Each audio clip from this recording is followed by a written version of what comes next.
think we're here. Are we here? Yes, we're here. All right. Awesome. Fantastic. Opened up a little bit with the video today, changing things around since we're starting a little late, but we're so thankful to have you aboard. Final Rites, yes, indeed, with the original cast. Shout outs, of course, to Mustang for our guest has departed due to illness.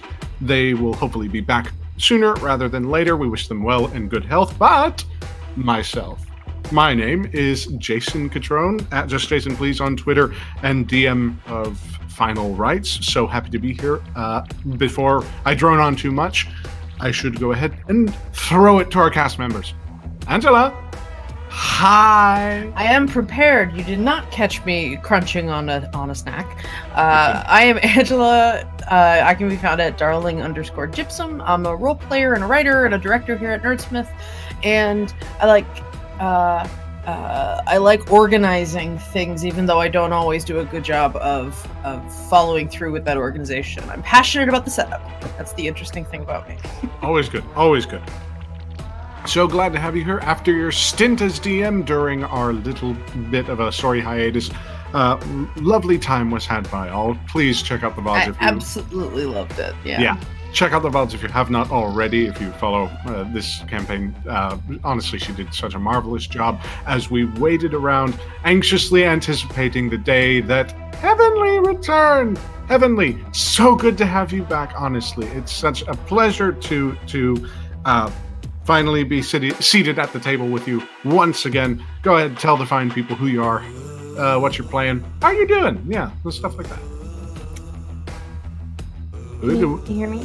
Okay, there you go. Hello, it's me, Heavenly. I'm back. I was gone for September and then also the first week of October, but that was because I had a work meeting that I didn't know about, so I can only be held accountable for some of those absences, but I'm really happy to be back. I used the time that I wasn't here to sleep, which since in this bedroom, you can see from this camera, you can see my entire bedroom. That's where I sleep. It's really quite comfortable. Welcome to my bedroom, everyone. This camera setting is very intimate. I don't know how to fix it. I'm still working on it. So please, just everyone, please excuse the fact that you can see literally my entire bedroom. I'm going to put a screen up or something. Hey, I have the option to put a screen up, and yet there's my bed. Like, it's no shame in it. And we're so happy to be invited. So happy to have you here present with us, honestly. It's a wonder to have Nowhere back aboard the Final Rites. We're going to have some fun. Especially since we have artist of the crew, first of all, and just all-around wonderful person, Rachel. Hey, how you doing? Hey, I'm doing good. It's feeling very crisp and autumnal here. Got all chilly this evening, so I'm all bundled up. Yeah, it's that hot chocolate season. I'm very happy about that. Also means streaming feels really nice and cozy. So, hello everyone. I am Rachel. You can find me at Talinea on pretty much all of the social medias. And yeah, I did the character art for this show. All the lovely characters. It helps because the characters are all super hot tieflings. Like every single one of them is super hot. Anyway. Unlike the weather where you are. Yeah, that's true. That's a good zag. Yeah. Comparison, yeah. That's probably all I got to say before I ramble on.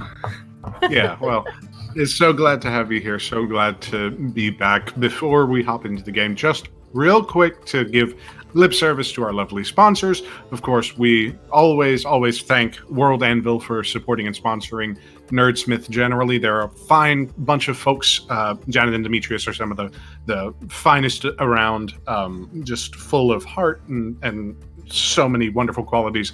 They have a service which is the award-winning premier world-building service that any creative person could ask for, be you a DM, be you a novelist, be you a comic book writer. If you are interested in creating your own setting, knowing everything about it and having it displayed in a digestible format, head on over to worldanvil.com. You can try it for free. You're going to want to support only, I believe, the base tier support, only $3 a month, the cost of like 100 printed papers from Office Depot.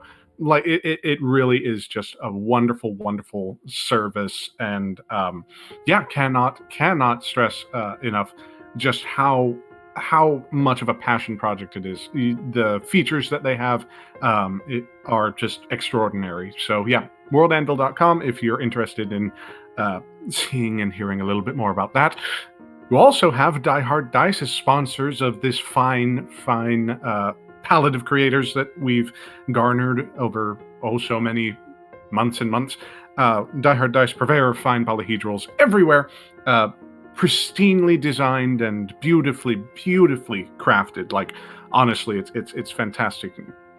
No washing or any further work on your half required. All you have to do is go to dieharddice.com, look at whichever one is the prettiest to you, add it to your cart, and get it shipped on over. And hey, tell them Nerdsmith sent you, because we like sponsorships, just straight up.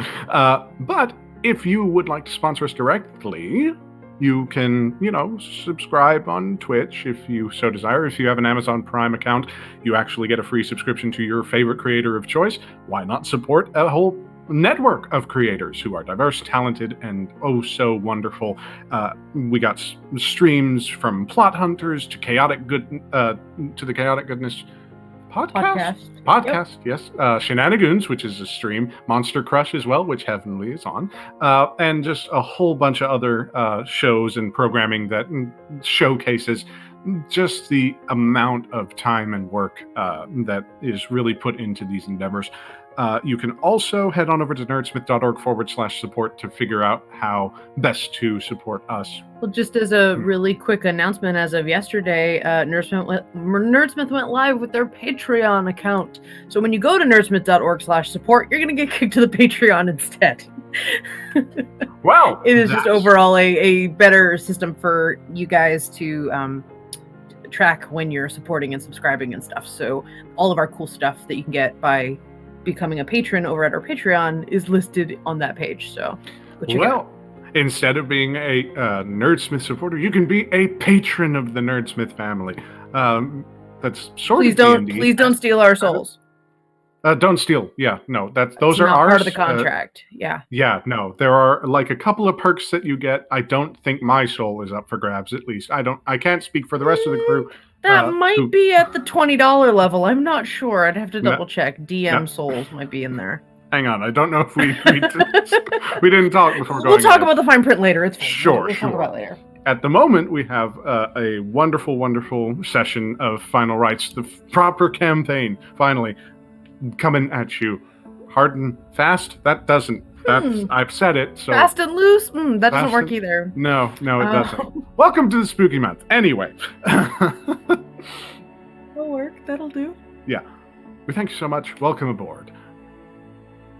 We start tonight's session with Nowhere.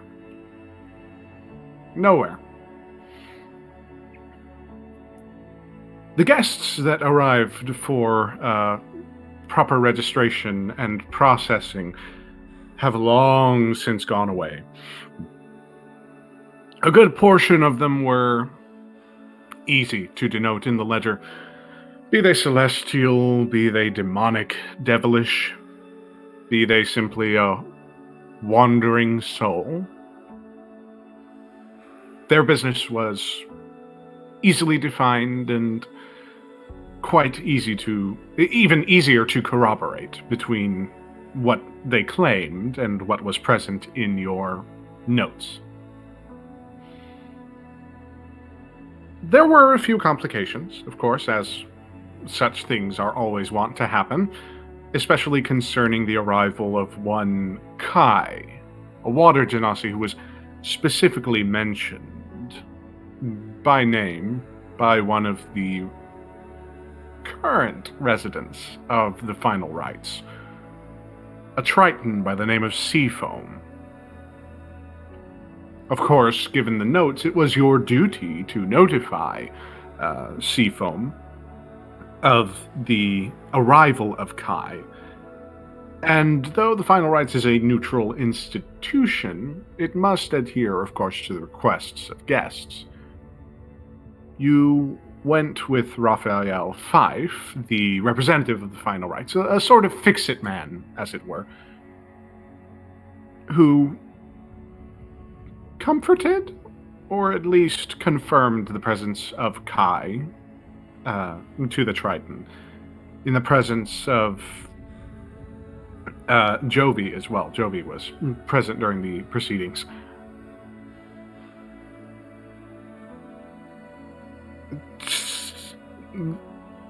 The work of the rites has called your attentions elsewhere.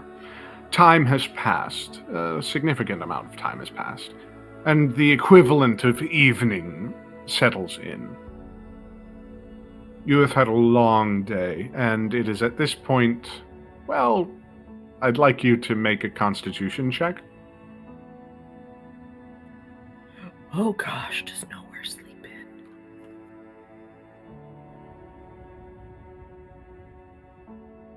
$16. It is at this point that you recognize you've yet to eat your evening meal.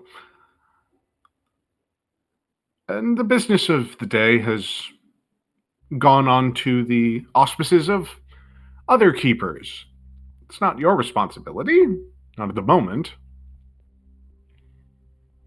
A rumble sort of pervades your stomach as you are sort of in the gambling hall, concierge quarters area.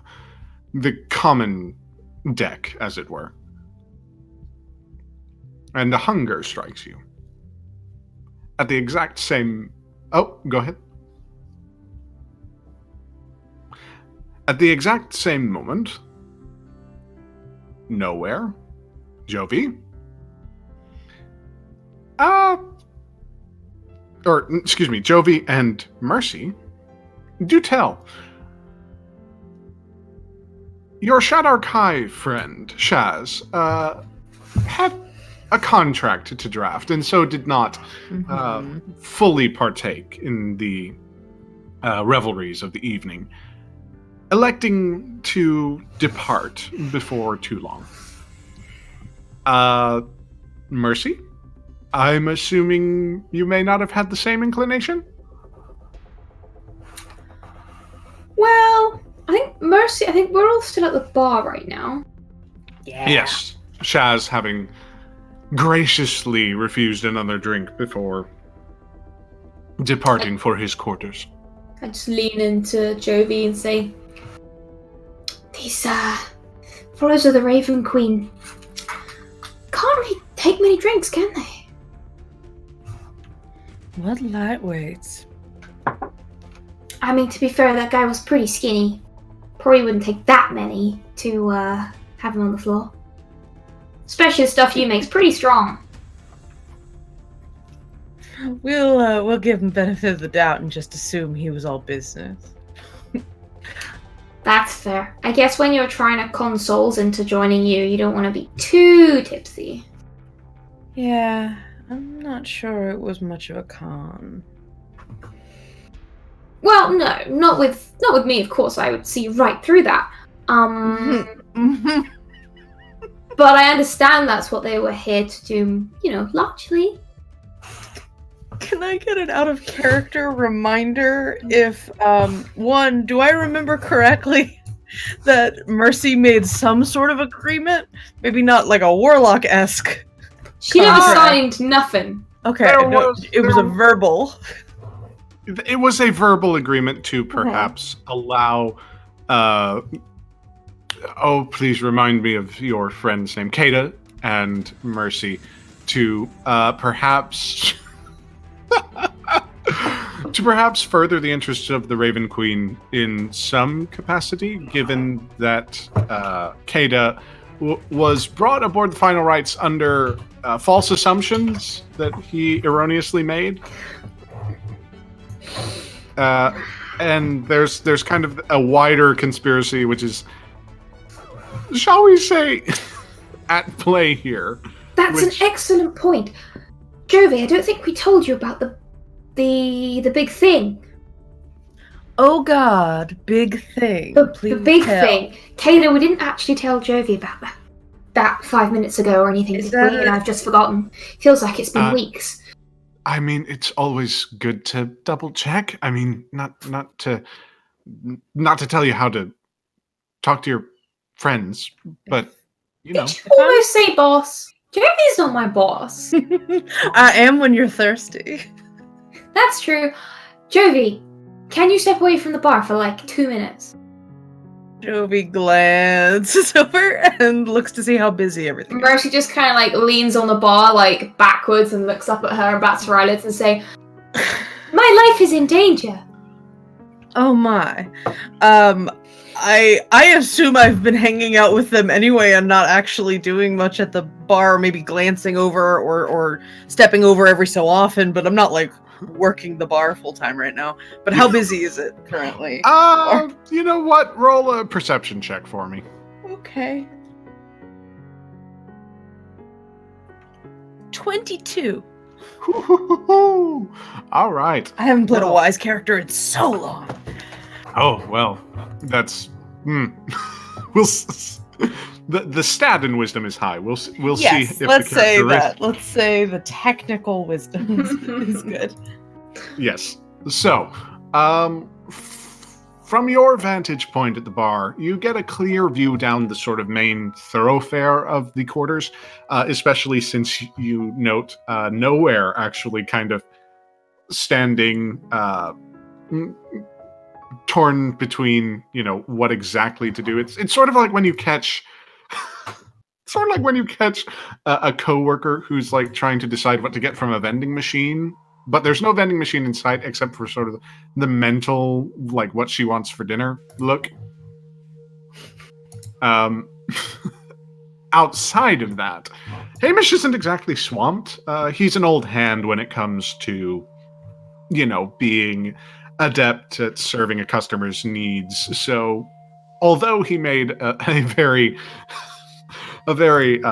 overstated, shall we say, panicky gesture a few hours ago, it has since plateaued. It doesn't look like you'll get any busier, but it doesn't look like it's going to let up anytime soon either.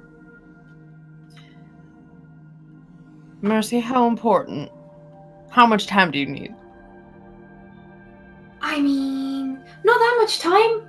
Just, quick broom closet meeting, All right. And Jovi wanders over to Hamish and leans into his ear and goes, I need to visit the ladies. I'll be back in a few minutes. Make a deception check. 21. Right. He completely buys this. Yes, and then immediately the three of them leave. You go to the bathroom together. It's like a thing. Nowhere, just because I'm being like, excuse me. You recognize the three forms that are absconding surreptitiously from the concierge quarters. You note the new guest of Kada, who was supposed to be sort of conferring with consternation about potential work aboard the Rites. Strange. As well as Mercy and Jovi. I'm just kind of grabbing Jovi by the hand, Spirited Away Haku style, like that bit where they run through the bathhouse. And Jovi gets increasingly concerned about the severity of the thing she's about to be told. Did my camera just change? It did. And I don't know why. Everything's fine now. Do we see Nowhere, by the way? Yeah, do we see Nowhere, or does Nowhere just see us? Jovi, you saw Nowhere. So you get a general sense of like, okay, Nowhere's somewhere around here, if you would so desire to interact. If Nowhere wants to know what we're doing, she will find us. I'm not welcoming whatever secret Mercy is about to tell me to be put into the books. That's a very good point. She'll find us anyway. And then I'm just gonna try and find the nearest, like, supply cupboard. Wait. Not your closet. A different closet. I mean, my closet, I feel like, is quite far away. It's probably not the closest closet. Sure, let's find a different closet. It's definitely the most comfortable closet on the boat, but... Investigation check, please. Oh, yeah. Oh, wait, where are my dice? There's one. Hey, that's a 1. It's 2 minus 1. Ah, what's a boat? Okay, wait a minute. Okay, you swear that it was this corridor that the broom closet was down. Nope, not this one. This was actually the bathroom. Okay, let's go down. This happens about 5 more times before you realize, yeah, no, you don't remember where the broom closet on this particular floor is. If you didn't know where they were, which you do, you'd certainly know by now, as they sort of Scooby-Doo across the corridor. So last time I was trying to find Mercy. Have I found Mercy since I began looking for her approximately 4 weeks ago? I think I found Mercy. I don't know if you did. Nowhere did not. Well, would I still be looking for Mercy?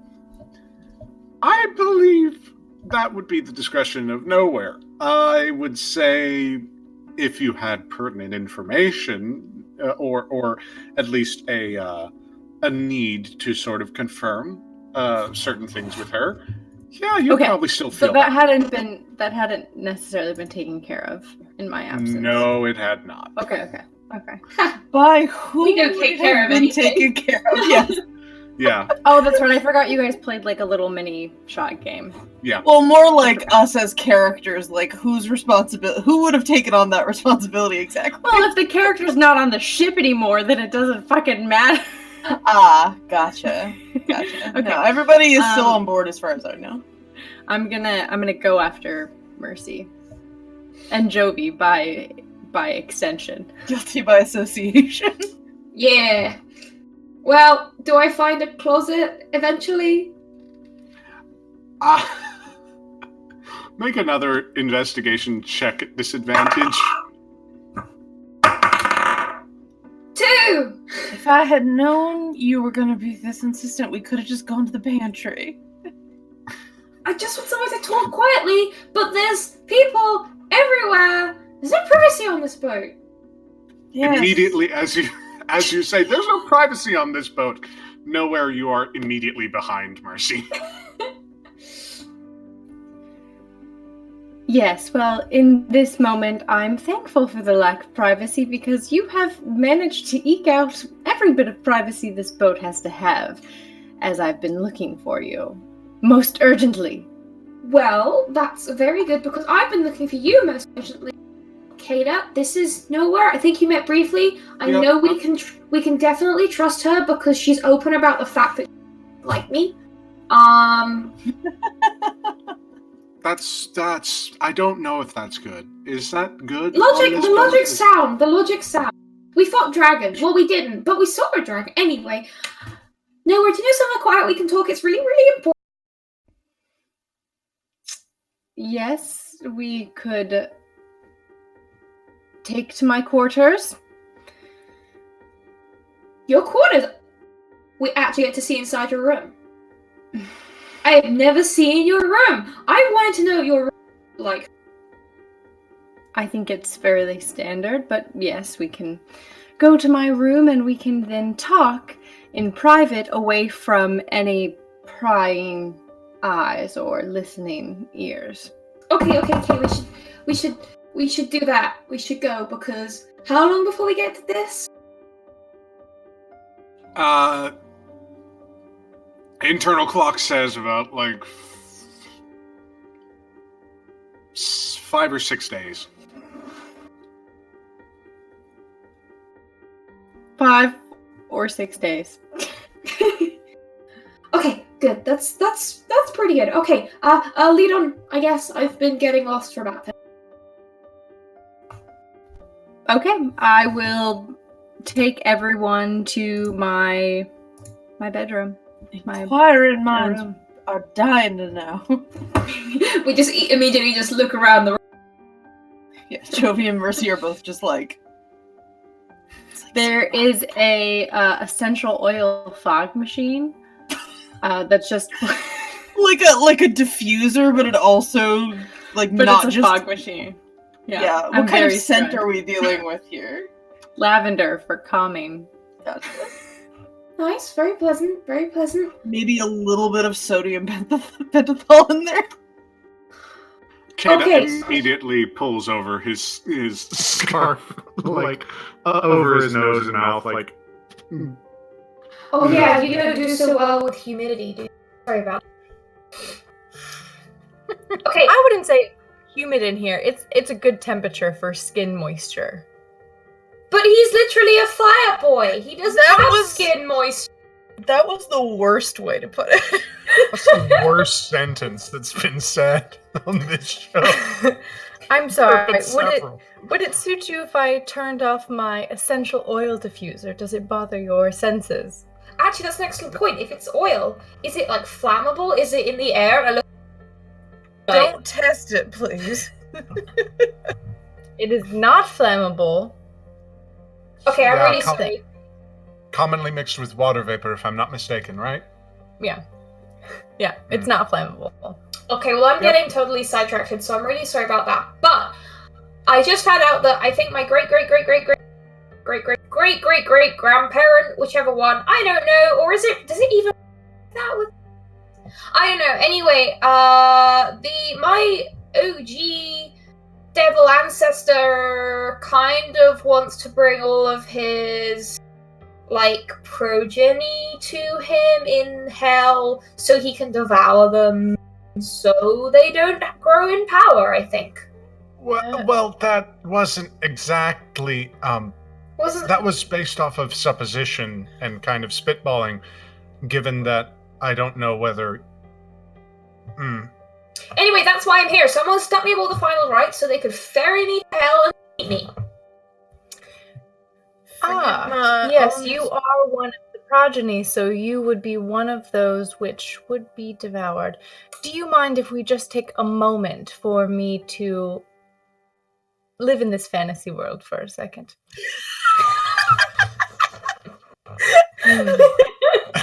Forgive my supposition, Mercy, but it seems to me that's usually the MO of let's call them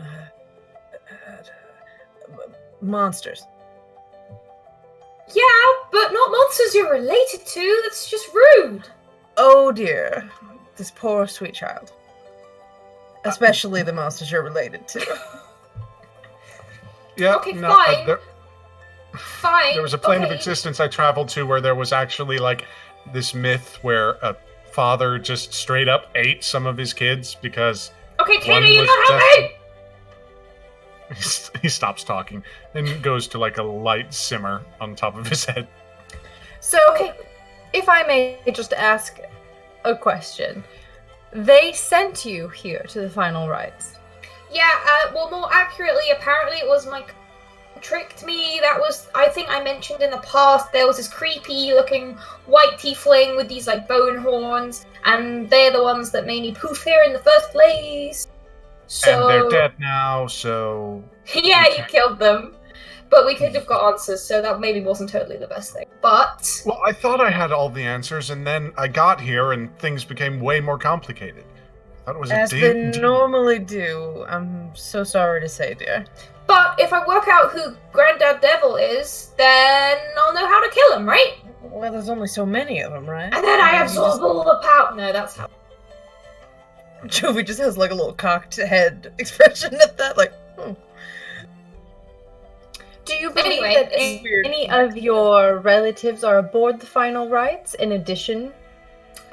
I mean, I don't really have any direct relatives that would be here. I have no idea what my dad's a tiefling, but I haven't seen him for years, and he sticks out. It's definitely not here. He's turquoise. I promise I'm not a secret murder cousin. Well, that's good. That's good. Immediately, Kata, sideways glance to nowhere. But Not so sure about her, though. I think tieflings in my family are generally kind of cool palette kind of thing. Like, they stick to a nice kind of color range. Anyway, I have brothers and sisters, but as far as I'm aware, they're all human. But cousins, I don't know. I don't know about Dad's family outside of, us. Demonic and devilish lineages can sort of get really complicated. They diffuse themselves over so many generations. Basically, as soon as you go 6 ancestors back, it really doesn't matter. Everybody could be considered related to it. There are... Kata kind of stops. All of my research into this endeavor really focused on the fact that maybe you were of demonic lineage or devilish. Which one did you say you were again? He kind of blinks. Well, I don't know. I never just sat down with my dad and said, "Hey, are you a demon or a devil?" Never really came up. Gotta be honest, I've got no idea. I can kind of... I could do the thing that most tieflings can do, spit a little bit of fire at people who kind of are rude. I don't really know. Most of what I can do was taught to me. It wasn't something I just was born with. Perfectly fine and well. Yeah, no, totally understandable. Look, and he turns to nowhere specifically. I understand that the Final Rites as an institution is sort of haha, we're neutral, we don't get involved in anything. So, look, I'm just trying to figure out who exactly might be a sponsor aboard the ship, or a sponsor of the ship, shall we say. I got the name of one that I assumed was the one in question, but I'm kind of at a loss here. How were you able to find out any name associated with the sponsors? He's very smart. And very lucky. That too. Sometimes he's an idiot. More lucky and than very smart, really. Stupid. If you understood the true depth of the sponsors and how they're able to keep the Final Rites afloat, no pun intended, I hate puns, you would understand how incredibly stupid and dangerous it is to try and find out who they really are. Quick out of character question, do I know who the sponsors are? I don't think I do, right? I'll say this. Make a history check.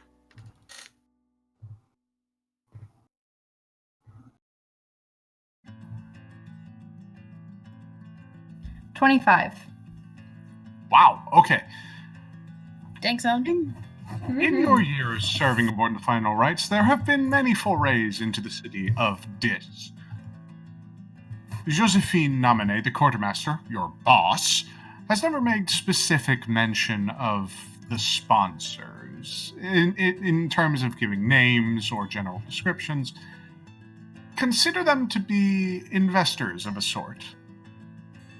Brokers of power and influence aboard the Rites, making sure that, as you said, it stays afloat.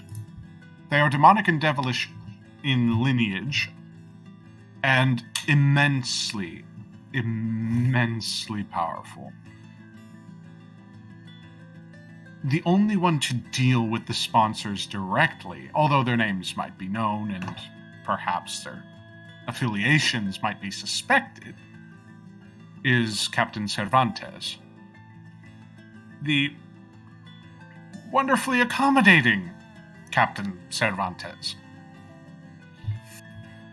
At any rate, that Kata would learn the name of a sponsor mostly would mean that, like many of his unfortunate circumstances that brought him here, would be based off of assumption, no matter how reasonable. As, of course, being traitors of their respective camps within the Blood Wars, the identity of the sponsor, if ever found out, would result most likely in their execution or banishment from existence. Yeah. So, unless Kata says a name to Cervantes specifically, it might just be a wild shot in the dark.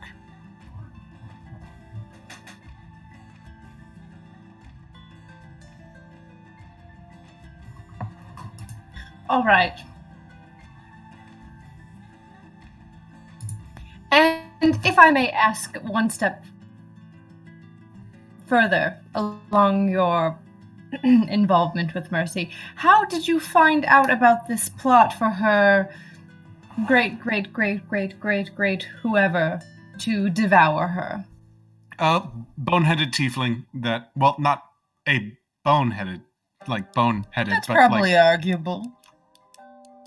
That's fair. So you happened upon this tiefling, and he shared with you this plot in which he had played a part.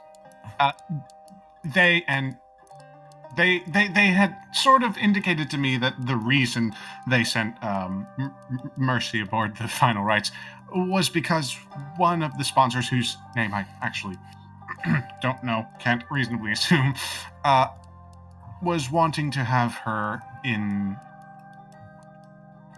shall we say, close contact? For what reason, I really, truly cannot say. I had some ideas, but they kind of got fucked real hard. As is the nature of plans. Yep. Yeah, Kaida's very persuasive. He sighs and looks back to nowhere. My basic plot, as I understood it at least, was that somebody in Dis was after Mercy. Mercy's a very dear friend of mine. I wouldn't want to see anything happen to her, especially wouldn't want her eternal soul to be consumed by some demonic or devilish entity. So my idea was to take this boat, confirm her presence aboard it, because, maybe the other tiefling was lying. I didn't think they were lying, but, they could be lying. But they weren't lying, so that's good. Get my ass to Dis. Get in service of somebody who can help me find out the sponsor responsible and probably kill them. So wait. I mean, yeah, you killed one of my no-good cousins. Fine. I think great-great-great-grand ancestor might be a bit of a bigger fish. And also, don't go, selling yourself, I don't know, don't go, signing some contract willy-nilly just because you have a hunch someone's gonna try and kill me, you doofus. I mean, there are other ways we can work through this. Well, I mean, we did just talk to Shaz for, a solid 30 or 40 minutes about how maybe we could be in service to the Raven Queen. Excuse me? No. Do you actually think I do any work for the Raven Queen? Nah, I was gonna do an errand or two. No. Excuse me? Hmm? Y'all, made a deal with Shaz. Not a deal. Well, we You don't say I was bullshit. You could say that.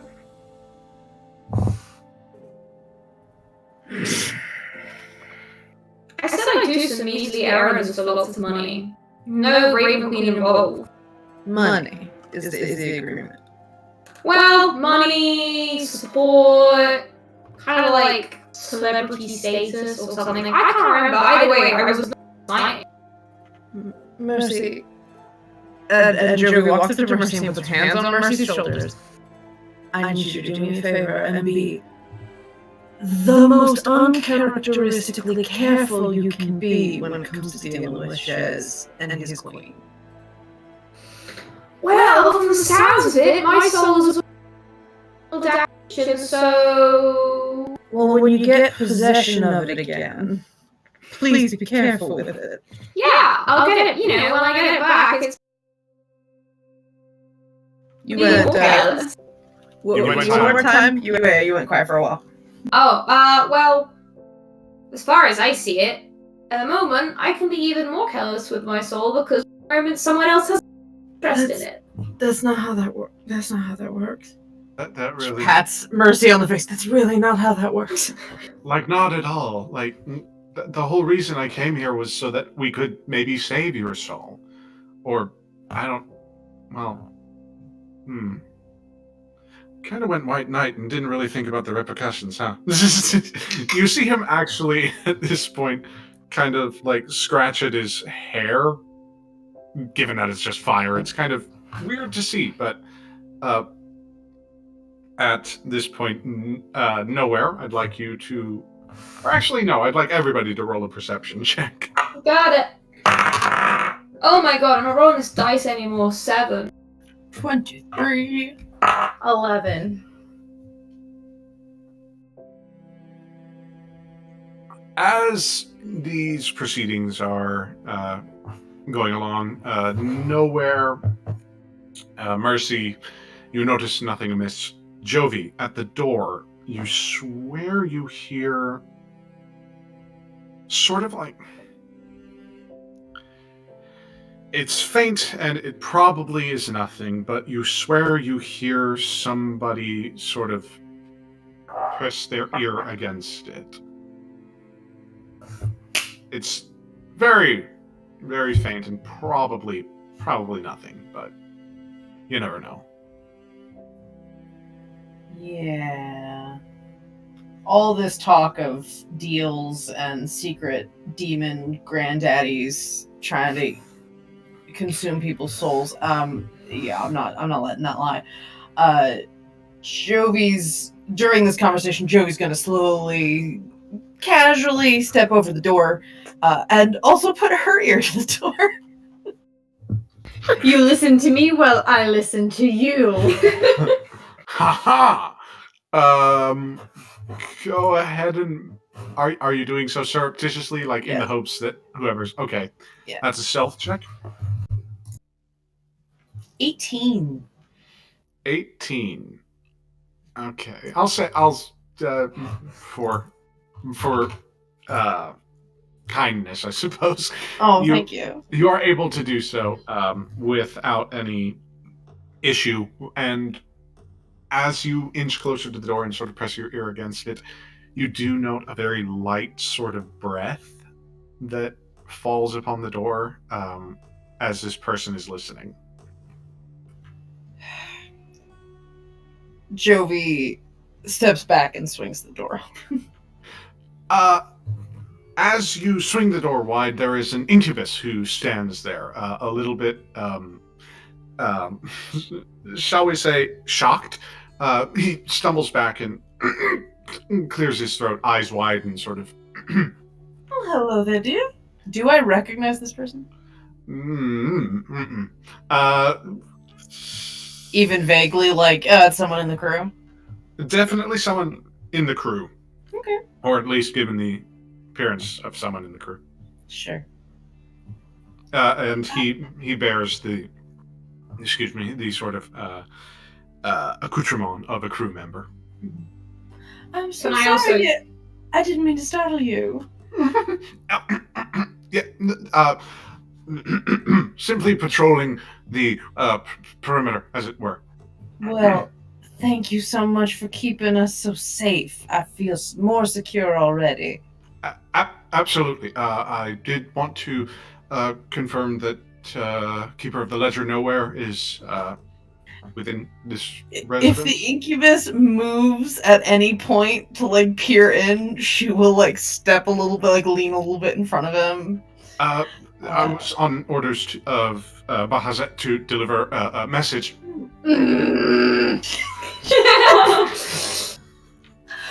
She's I in. will. I will step next to Jovi. I'll step the other side. The whole doorway full. Kata will use sort of your shoulders as elevatory period to get a peek as well. That wasn't what I was intending to do just now, but what is the message? Totally please? misread And it. also, who are you? I'm so sorry, I forgot to get your name, dear. Zillion? He kind of blurts out his name. Lovely to meet you, Zillion. I'm Jovi.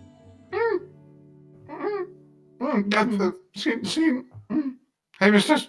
He just turns to nowhere. Reason I'm here is... he simply requested your presence given a certain incident that occurred with one of the high rollers. Yeah, definitely. Are you okay? Just you sound now? like you're going to be sick.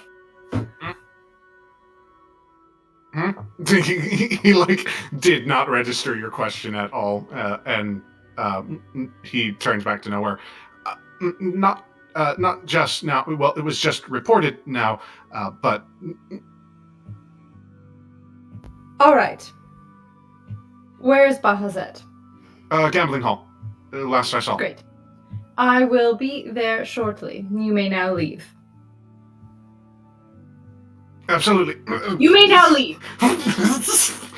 Scrambles away.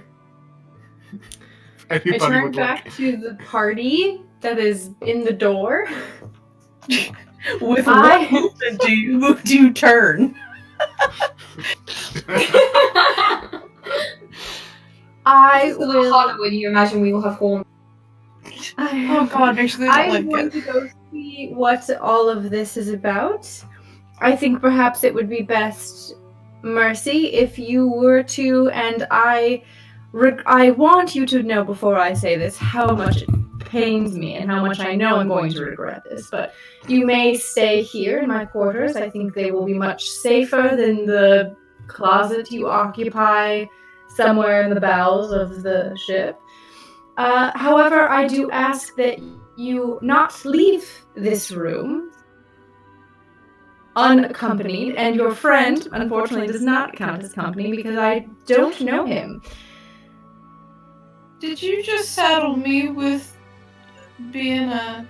Yes, I did. Well, I do have a job to do, so I will be leaving. You are more than welcome to do not sit on the bed or any of the furniture, and I will be back as soon as I can.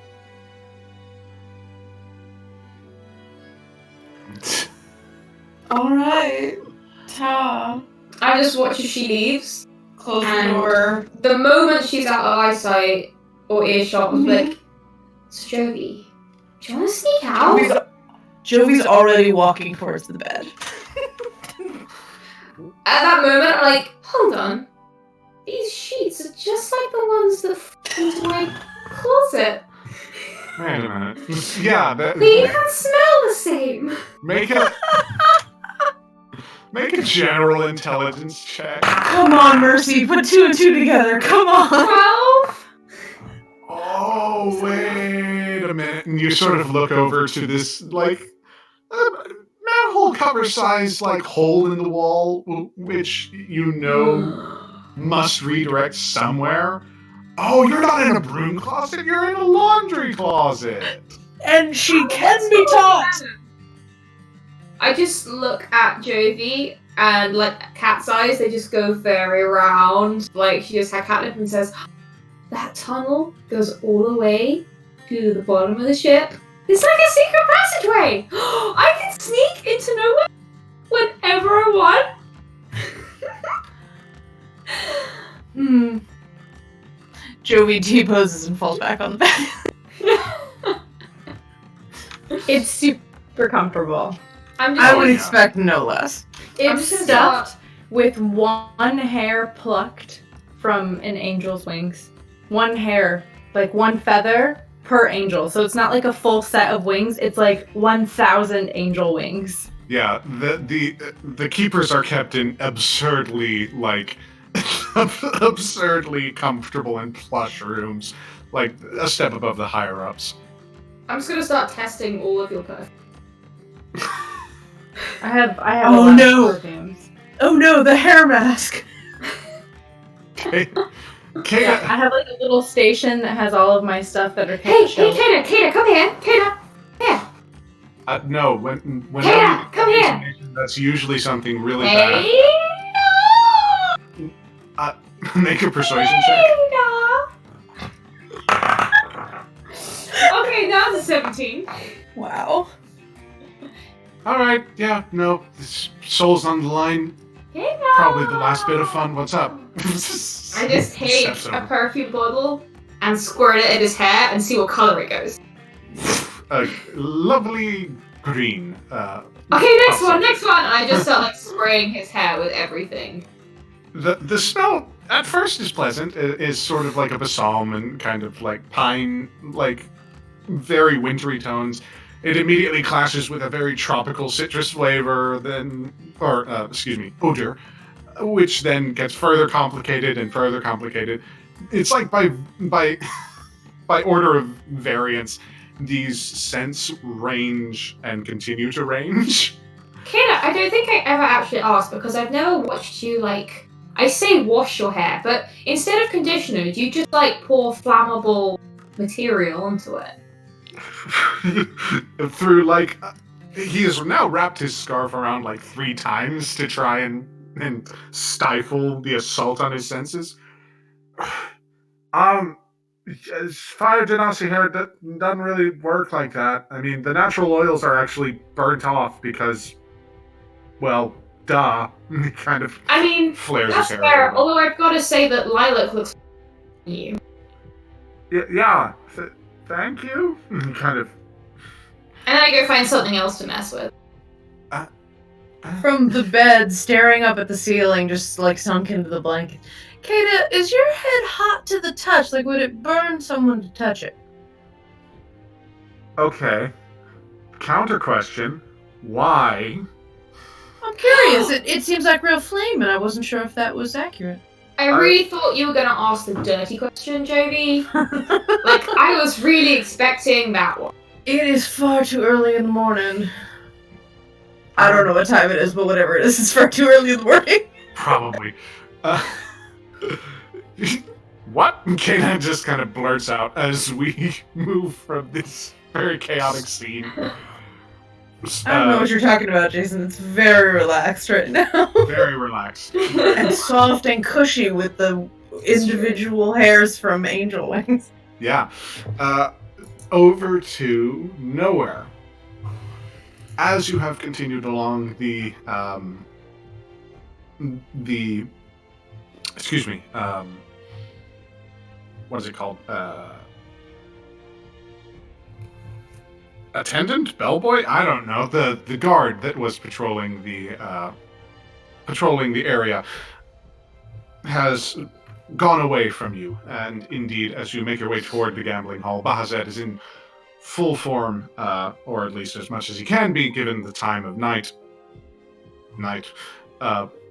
Outside the many windows of the final rites, there are a beautiful array of browns and reds that sort of traipse by, shocked by a little bit of blue from the lightning that pervades this particular area as you continue along. The gambling hall is full of newcomers. Everybody's playing by the rules, best they can, and Bahazet is sort of lazily leaned against the bar. You note that usually during this time he likes to grab, like, a little bit of a nap, but he seems to have neglected to do this at this point in time. I approach him, and I don't say anything. Nowhere? I was summoned. I hear that there was an incident here not too long ago.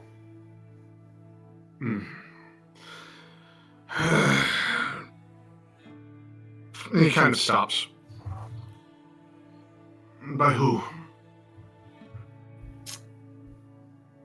By whom was I summoned, or By who? Who does the incident relate to? By who were you summoned? One of your incubuses? Incubuses? That does not sound exactly correct in the common tongue. I think incubuses is really don't like. That I don't like it. the more we say it, the more we say it. The worse it gets. So Yeah. please stop. It's even worse if you say the other version. No, I'm good. Nope. Anyway. Zillion, right. He kind of stops.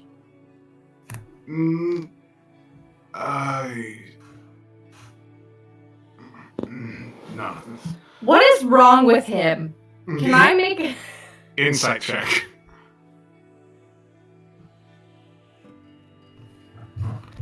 That was a natural 20, so it's a 28. Oh.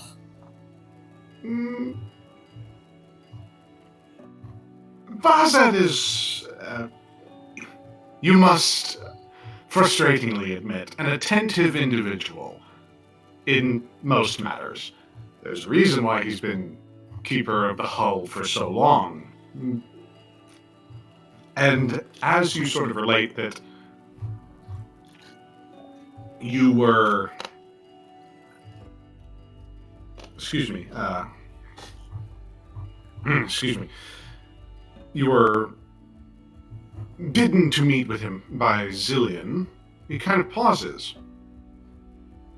There's something eminently wrong with this picture, and he is trying through a very hazy brain to try and figure out what exactly is wrong. He kind of stops, looks at you. Where exactly did he arrive? At my quarters? He stops and straightens his back. No, you were... I thought you would be in the mess hall, or at least one of the food stalls of the concierge. You usually do eat around this time, do you not? Yes, but I was... At this point, a loud growl from your stomach emanates. How long has this incubus been aboard the Final Rites? I'm going to open my ledger and see if I can find his name in it. Zillion has served us for, He kind of stops for a moment. 20 years, I believe.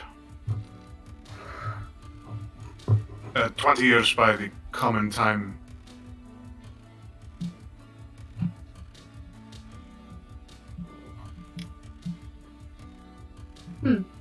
Do we have anyone currently aboard the Final Rites who...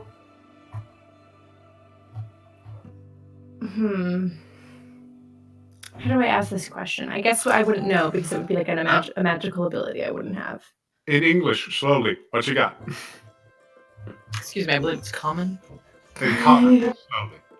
Common. I was trying to think if I could check my ledger to see if we had anyone aboard the Final Rites who is capable of possession, but I suppose that would be a magical ability, so I wouldn't actually know that. I would say that in most hiring processes,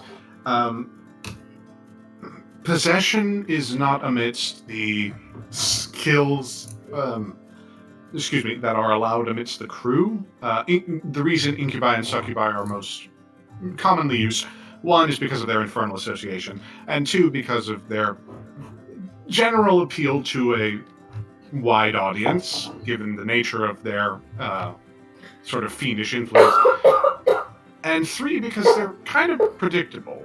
Incubi and succubi normally have a lot of magics at their disposal, some of which involve invisibility or the alteration of one's appearance. These are dampened by the crystalline engines of defense that are maintained by Gallowdodger. And most recently, as you recall, you replaced the motivating crystals of these engines.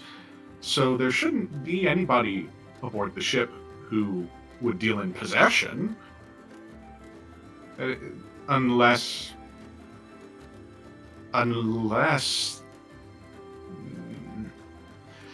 Perish the thought, of course, but there are particularly powerful magic users who might be aboard the Rites at any one time, who could, for whatever reason, impersonate Zillion. But that would require them to have knowledge of Zillion, and... well, the Zillion that you met, did say Bahazet's name and was accurate. A sort of line of questioning ticker tapes from your temple. Bahazet kind of picks up on it as well, and furthermore, his eyes widen a little bit as, in identical appearance but radically different manner, another incubus approaches and nods. That's Zillion. You swear that's Zillion. Nods to Bahazet and says, I am so sorry, sir. I was not able to find the keeper of the ledger. Obviously in time before you were able to get a hold of her yourself. Indeed, Yeah, before he's even finished speaking, I've turned and I'm heading back to my room. Bahazet sort of chases after you. Wait!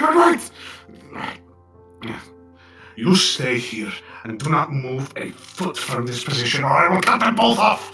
Nope, bring him with us, come. Quickly. There's an immediate animosity that kind of washes away as you order Bahazet to accompany, but, well, you heard the lady! Double time! Poor Cillian kind of like looks between the two of you and then just immediately follows orders, absconding back to Nowhere's quarters. Mercy, Joey, Kata. Well, actually, I'm Kata. Me, Kata. I'm Kata. Oh, God. After the perfume experimentations have exhausted themselves, what with almost every single bottle being squirted at least once into Mercy's hair. Starting to waft over here. Can you? I know, doesn't it just make you feel like so chilled out? Terrible, sick. Yeah, Jovi's pointing vaguely at Kata. Kata's response. Well, crack open a window then. There are no windows in this residence. Jovi looks to the wall and then looks back at Mercy. I'm not gonna punch it. I would rather you didn't punch it because I've got a feeling that Mercy doesn't, or Nowhere doesn't need more of a reason to not like you. I feel like she with a window though. No, I think she'd find that might mar her complexion too much. I guess. Kata kind of stops and breathes a little bit. Mercy, I'm really sorry. Huh? It's not your fault I'm already... No, about this whole not knowing anything, apparently. Well, like, you don't need to know anything. You already found out way more than any of them. So you're... Well, yeah, but... He kind of stops cold for a little bit, and indeed, to a light orange hue, his hair descends close to his head. I'd like you to roll an insight check. Jovi, you're free. Oh, I'm good at these. Just hope my dice don't fuck up. Like they do always. 12. 9. My eyes are closed. I'm enjoying the bed.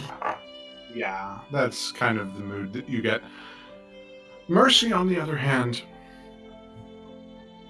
it's strange. Kata, you know, has been pretty damn powerful. he's not an he's not a novice to multiplanar travel. He's knowledgeable in some things, other things not so much. And as you sort of get a really good look at him, you get the sense that he is still trying to grapple with something that maybe he hasn't told you yet. Taylor, is everything okay? No. Yes, no. Kata, your hair has gone orange. We traveled together for years. Don't think I can't tell what's wrong. Spit it out. I playfully grabbed a perfume bottle and pointed at him. Spit it out, Kata. All right. Pew, pew, pew. Oh, sorry, you actually. Okay, I'll put that back. A little bit gets into his mouth and he... I'm sorry. Does she have any water in here? Nowhere? Any, jugs of water? Oh, she's gotta have, bottled water. Yeah. I bring Kata a glass of the finest, whatever looks most expensive. Given that it is rose water, it's sort of like, no, this isn't a combination that I wanted. And Kata, I have better if you need something. Trust me. he gulps rather noisily and... That was awful and effective. Yeah. That was so effective, Jason. Sorry. No, I'm impressed. Yeah, no, it immediately goes down. No, it's gonna be bad either way. Yeah, but, I mean, Mercy can attest, I have the tonic for whatever may ail you, even if that is the jitters. I certainly can help. She leans up on her elbows, looking up. How about for now? You just finished what you're trying to say before. That too. Okay. I can put earmuffs on if you need. I don't think it matters. Where did you get those? He blinks. Jovi was miming. Oh. Kind of. I assume that Nowhere probably has a pair of earmuffs. Oh, I'm sure she has designer earmuffs. But as he tries to sort of continue with the story, look,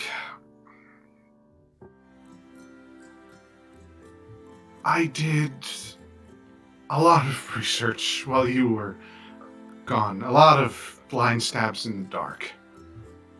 Yes, I think that maybe a part of you is related to the Rites. I don't know how, and I don't know why, but I think there might be something a little more complicated than that. Look, demons and devils have been at each other's throats for eternity, right? Yeah. I mean, to put it lightly. But, and I mean, obviously there are some tieflings that are descended from demons, some from devils. I mean, what if you were descended from both? And you kind of... So you're saying that I have a great grandparent who's a demon and one who's a devil? I mean, it's a possibility. I don't know. I can't reasonably assume anymore. Would that make me a demo or a demon? Yep. Or a demil? Demil. Shockingly poetic, you'd be like the very child of armistice. I mean, that sounds like a lot of responsibility. I don't know if I'm totally, excited about that potential eventuality. And it also sounds like you'd be a target. One that wouldn't be touched if they were on, say, a piece of neutral ground that is respected by all parties. Okay, but you said I was only plopped on the ship so I could be ferried easily towards this. It sounds like I'm going to be kicked off as soon as we get there. I mean, Depends. Do you plan on getting shoved off the ship?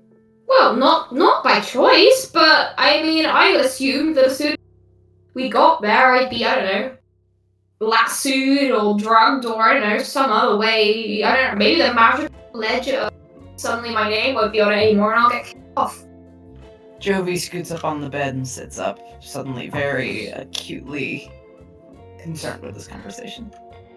I mean, yeah, but wait a minute. Why didn't we look at the ledger? Because we're not Your name is allowed in the to. ledger? Yeah, my name's in the ledger. Nowhere showed me ages ago. It appeared when I fell on the poker. Your name is in the ledger? And you just I told me told this? you this. I'm sorry. Did you tell me this? A lot has happened since the past, 7 hours have gone by. You told me you were part of the crew? Yeah, everyone in the crew's got their name in the ledger. He kind of blinks a couple of times. This conversation is immediately interrupted by the panicked, or this slightly bewildered form, I shall say, of Bahazet opening the door for nowhere, Zillion quickly in tow. Do we need No, to I'm leave? so sorry. Oh gosh, we need to go. Wait, what? And then I just look at Bahazet and go. Jovi also immediately stands up from the bed.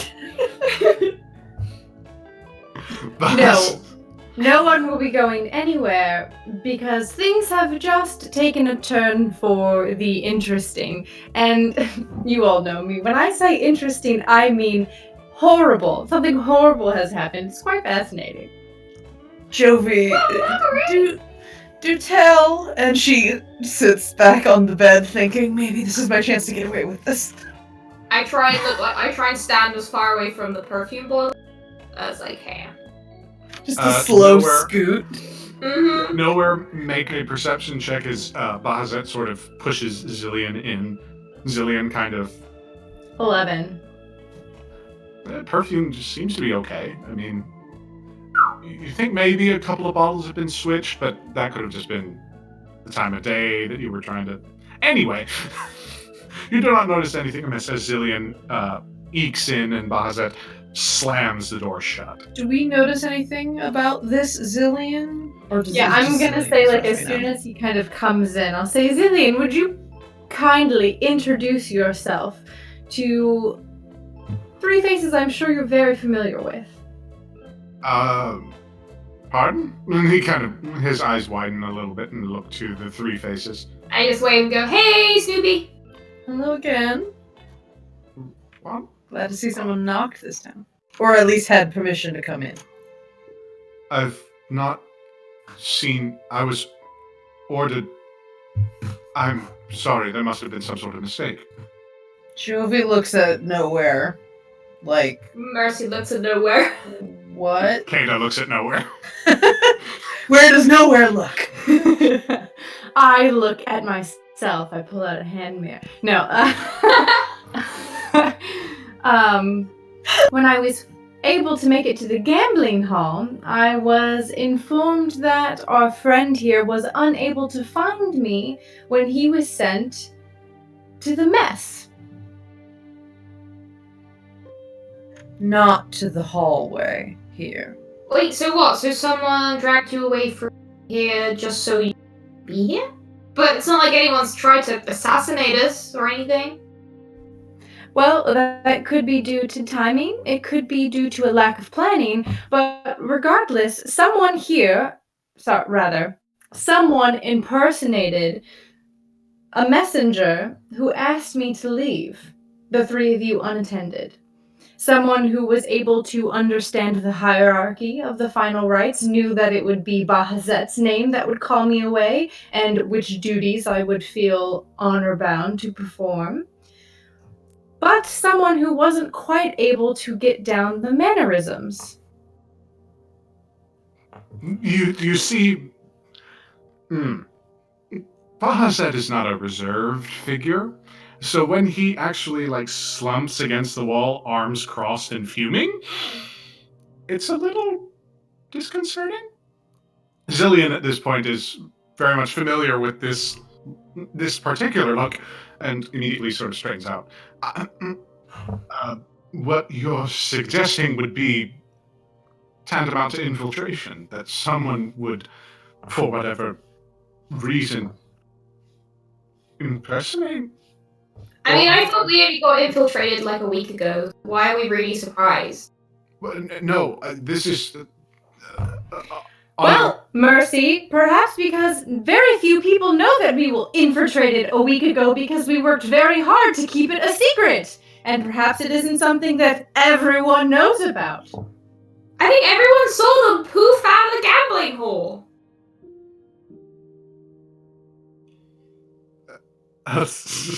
A silence kind of falls as Zillion kind of... I'm sorry to admit, Keeper, the, shall we say, technical issues concerning the Keeper of the engines of defense were widely discussed amidst some of the lower crew members. Your involvement, however, was, shall we say, kept surreptitious and will continue to be so. Bahazet sort of intones at that point, going back to his sort of thinking position. I hate to think that this is somehow related, Mercy, to what you have just shared with us, but the timing of it cannot be ignored. We are in the final stretch of our journey to Disk, where apparently you will be devoured by a relative. Hold on just 1 second. Mercy just starts rummaging through the room for, like, she suddenly thought, oh no, what if there's kind of explosive in here, or something has been left in here, or something, and she's now just... Make an investigation check. Why are you going through my thing? Stop! Put that down. Don't touch that. Don't stick your fingers in there. What? No. Close that. Well, that's a 7 anyway, so... You think for... You think that you have found a bomb of some sort? An explosive device? In fact, nowhere you know it to be like a jewelry box, and nothing more. But it's filigreed to such an extent that, I don't know, some of the motifs are clockwork, so you assume that maybe this could be reasonably assumed. What if someone has left some kind of arcane explosive and was trying to get us all kill us? That is a fairly astute point. I would also like to kind of check my room for anything that looks out of place. It looks like it has been moved or tampered with. Investigation check, please. I was gonna say, it made me know where if you're bunk with me in my broom closet, which I've now discovered is a laundry closet. What? There's space, I think. I got a natural one. Fool. Wow.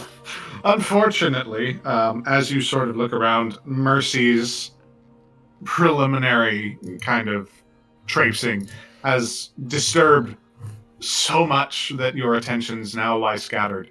Bahazet, meanwhile, seems to have connected a bit of a dot as you note that his eyes kind of...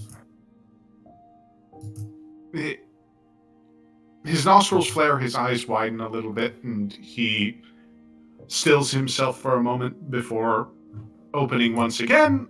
The pupils dilate, and the feathers again sprout from his head as he has activated eagle vision, as it were.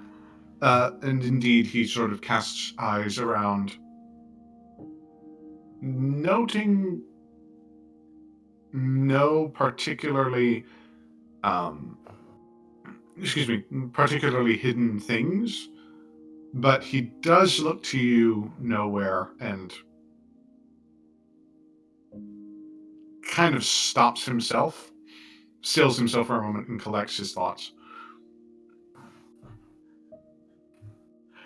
The incident that I was going to describe concerned two of Zillion's subordinates, who unfortunately, whilst escorting a prospect, bumped into one of the higher-ups, the high rollers. I had my suspicions that it was Chess, I believe the name is. So I attempted to root out the offending parties. I could not find them, but nevertheless needed to report upon the incident and their subsequent disappearance. And who were they showing around when they bumped into these high rollers? I believe there was a cleric or a paladin of Asmodeus, one who was looking aboard the Rites for work. The specifics of his request are handled by Consternation, obviously. But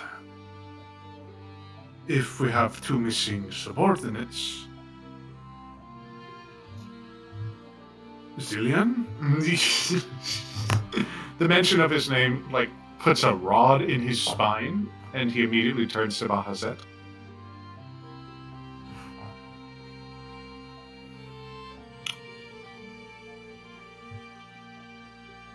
I believe that your input concerning the situation would be minimal, and so I would dismiss you and request that you bring... Bahazet at this point kind of scratches at his scales. I request that you bring Quartermaster Namine here, post haste. And Zillion, I'm sure this doesn't need to be said, but I will of course reiterate that any chatter amongst the lowerlings of the ship, whether or not any names are mentioned, will of course be assumed to be due to your loose lips, and you will be dealt with promptly. I imagine thrown overboard, something quick and tidy. So I hope that I will hear no rumors of what is taking place. Punishment will be left to my auspices, given that I am the keeper of the howl, but a pair of tight lips would be advised, Zillion. Not that you need to be reminded. Zillion, at this point, nods very judiciously and adjourns to retrieve Quartermaster Namine. Bahazet, as... Does Namine not have her own cell phone? Her crystal phone? Can we just call her? You can, but... And seeing that thought cross your mind, Bahazet kind of... We can reasonably assume that we have been infiltrated given the absence of certain protective measures. As such, I would prefer that we confer and delegate tasks upon individuals that we trust. At this, I kind of side-eye Jovi and Kana, and know where I go. Do we tell Bahazet about the thing? Because I'm cool if we don't. There's a lot of things. What are we talking about? I don't know. Some of the other things that we haven't talked about in front of him yet. I mean, to be Although I do love keeping Bahazet in the dark, I do think it would be prudent for us to inform him. He may prove to be a worthwhile ally and useful for once. I mean, we could just check your ledger. That's also a thing that we could totally do. Kata, at this point, pipes up. Oh yeah, we were gonna do that. Apparently that's weird. What? But my name is in the ledger. Apparently it's weird. No, it's not weird, but it officially... Did it appear with any particular instructions? Like, I know how, or at least I think I know, how many guests register aboard the Rites. Not myself, obviously, because, well...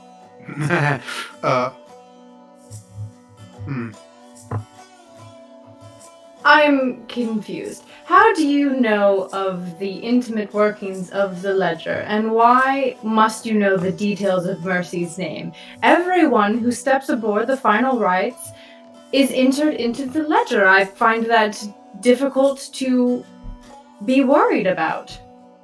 Did you enter it in?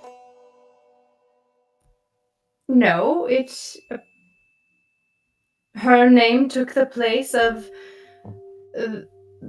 the one whom had been summoned. There was some type of trade or deal that the final rites accepted.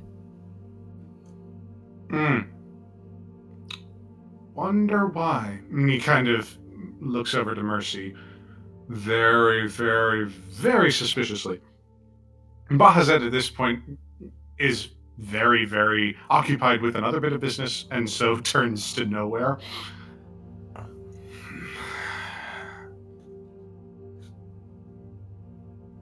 To the best of your abilities, do you recall the exact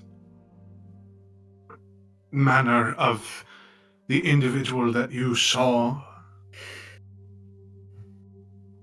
He was shrunken, hunched over, kept speaking as if he was about to vomit.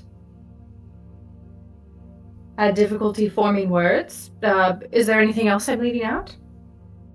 He looks to each of you. Yeah, the vomit thing was my main observation.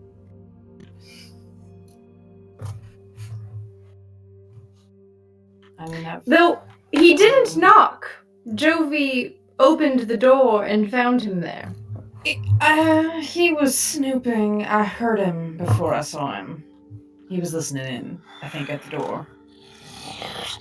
You hear Bahazet kind of growl, for lack of a better word. He still has his feathers sort of out and about, and he rolls his shoulders.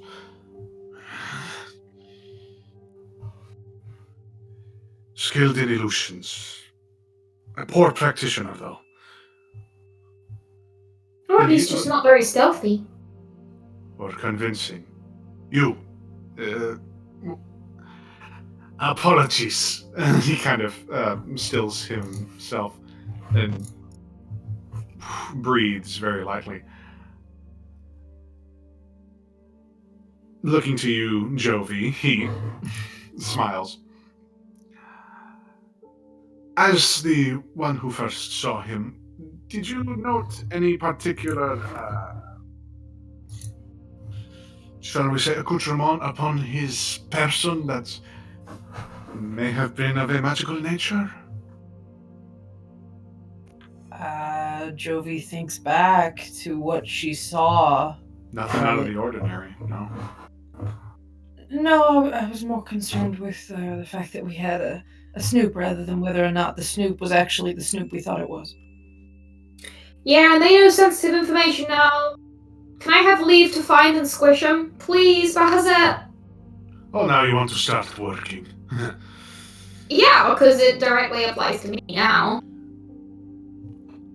Disconcerting, and also in contrast to every single philosophy aboard the final rites, but there are bigger issues at hand.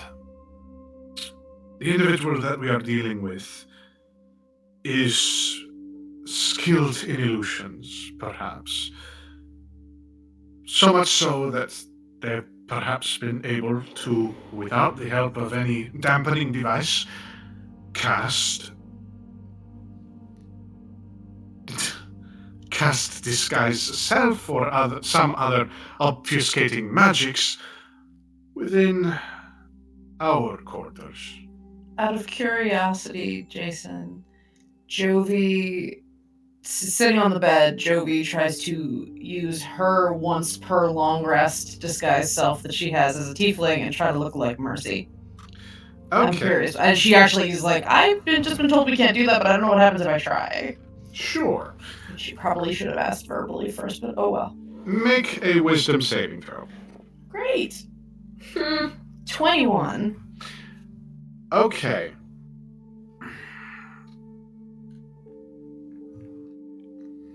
Damn, I'm wise. Yeah, that's good, but also, boy, this hurts a lot more than you thought it was gonna.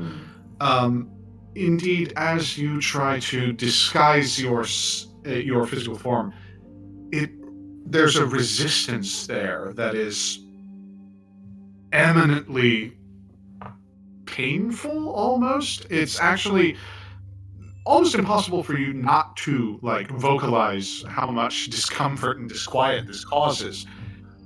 However, with a 21, given the DC was 20, you are able to, after a period of time, much longer than, the usual casting time, prolonged to about a minute or two, you are able to come into form as Mercy. The pain still persists, but as you do this, Bahazet kind of looks to you. Alright, that hurts. That hurts a lot. I mean, you look good though. Okay, so Jovi, still wincing, Jovi just finger guns. as you cast this within the captain's quarters, that will be 1 God. Come back. and 7. I immediately regret this decision. Yeah, that's 14 points of psychic damage. Okay. Yeah. Ow. Jovi drops it when she feels that mental weight fall on her. Oh, God. Excuse. Yeah. You could have rolled concentration, but yeah. It wasn't. I was just trying to. Yeah, not looking to push through the pain, just trying to. So somebody was just doing that? I mean, he seemed nervous. Maybe the pain's part of why he was a little scattered. Scattered? Makes That sense. makes sense. Nervous. It was hard to get a little information out of him. It was a little fidgety. No. So, That would mean that a spellcaster had influenced this. It is meant to elicit pain. It is meant to disquiet the caster. The person. Seemed fairly disquieted. so if we just look around the final rites, it's like we might have, or gal, or whoever. Lost all of that. Most One more time. Yeah, I didn't hear that. I was just saying, if we just search the final rites for patient, we found the right person.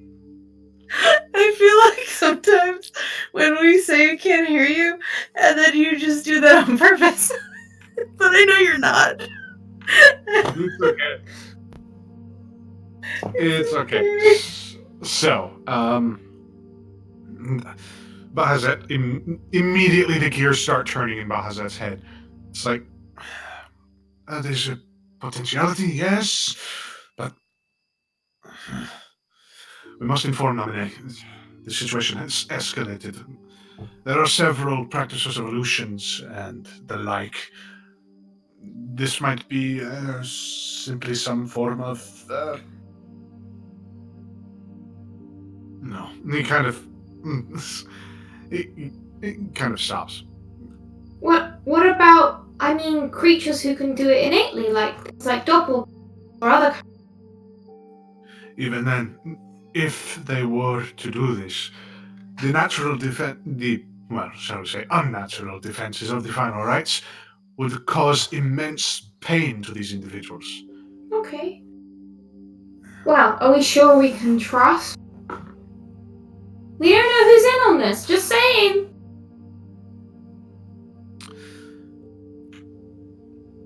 Mercy. Charitably, you have been aboard our vessel for all of 5 months, maybe? Wow, has it really been that long? Charitably, we could say this. In that I'd say time, no one involved had a choice, but I should say, I trust you about as far as I could throw you. Do not But worry, this is a literally, what does that mean? Because you could probably throw me far. I mean, Yeah, he says compliment. This is a compliment. huh? Okay then. Well, I wasn't expecting that, but great. I would trust Nomine with my life 1,000 times over. Her service aboard the Rites has been impeccable.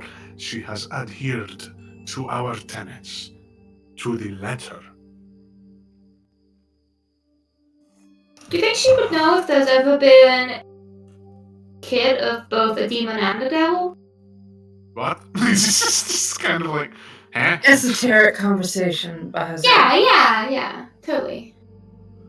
Well, I- I'm If sorry, she why knows is so it much. relevant?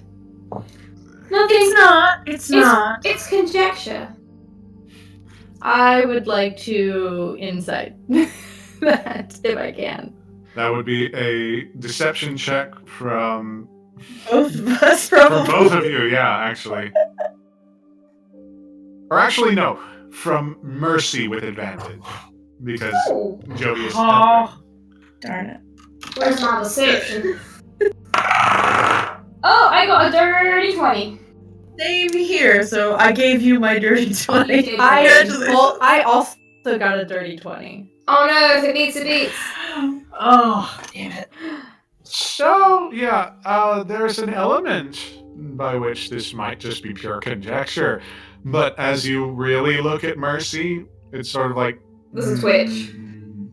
Nope, definitely not conjecture.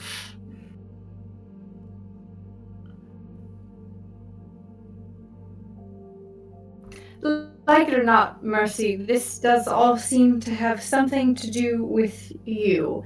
And if there are any other tidbits of information that you could share, even if it's just something you're thinking of, as much as I would like to keep this to the 3-4 of us, I think we must include Bahazet and Namine.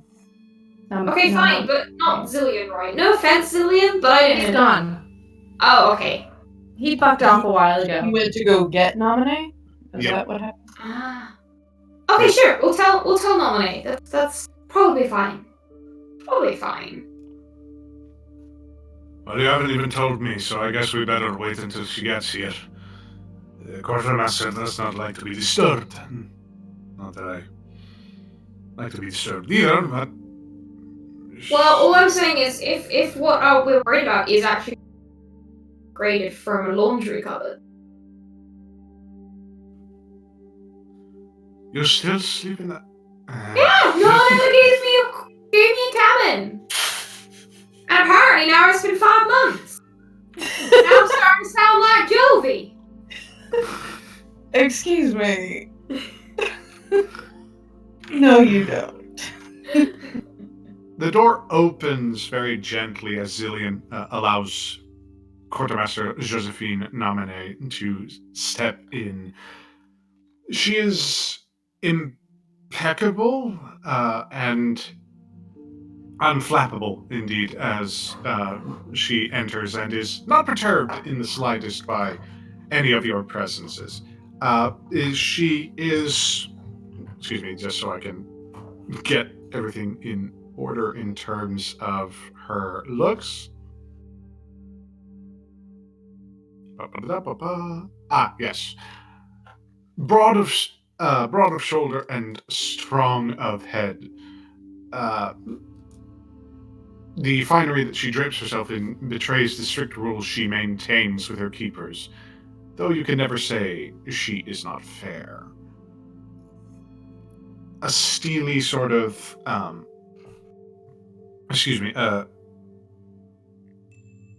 shall we say, manner befalls her face as she looks to each of you. Jovi stands up from the bed.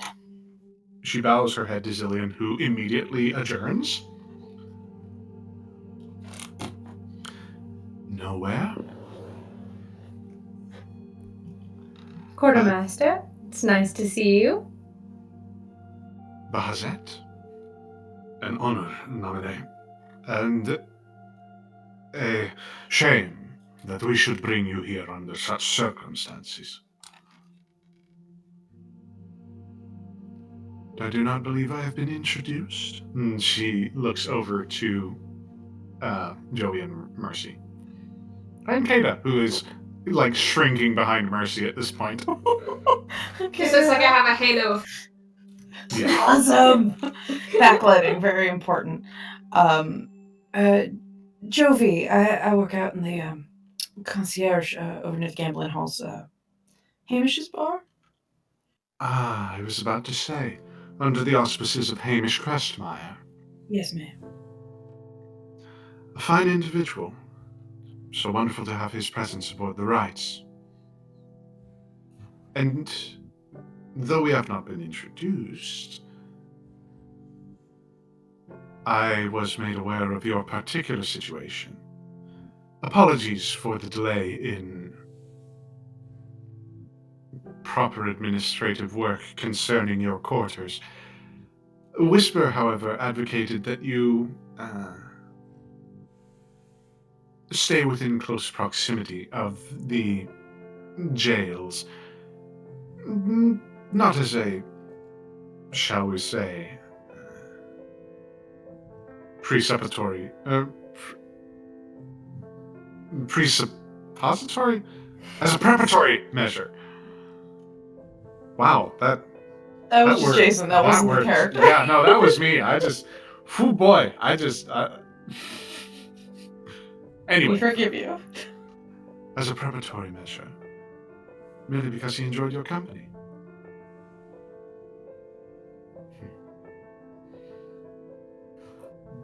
Mercy, yes? That's correct, Quartermaster. The circumstances by which you arrived were quite novel. It didn't feel novel when I hit.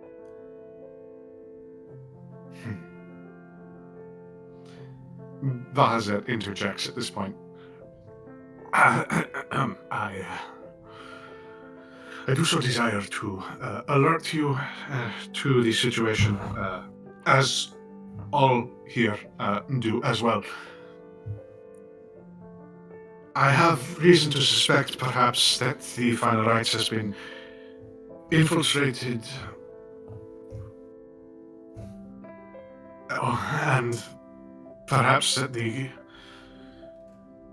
crew, or certain members of the crew, are to be suspected. He kind of stops at that and looks to nowhere, hoping that she will back him up.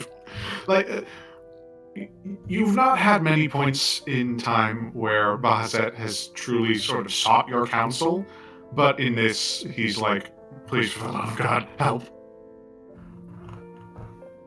Yes, it appears that someone with nefarious intent, perhaps surrounding Mercy, has made it aboard the Final Rites, and not an hour ago, I was visited at my quarters by someone who was impersonating one of Bahazet's underlings. Zillion, the one I sent to you. Seems there was an attempt, at least by what description was provided, to gather information from these persons here assembled, surreptitiously, under the guise of one of our crew.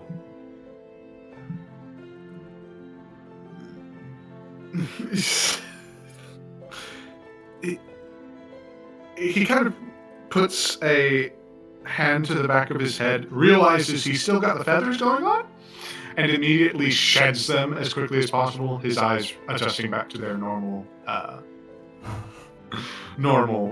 look and molting onto the floor. Nominee takes in this information. Have you any suspects? Bazet quiets at this point. Merely suppositions.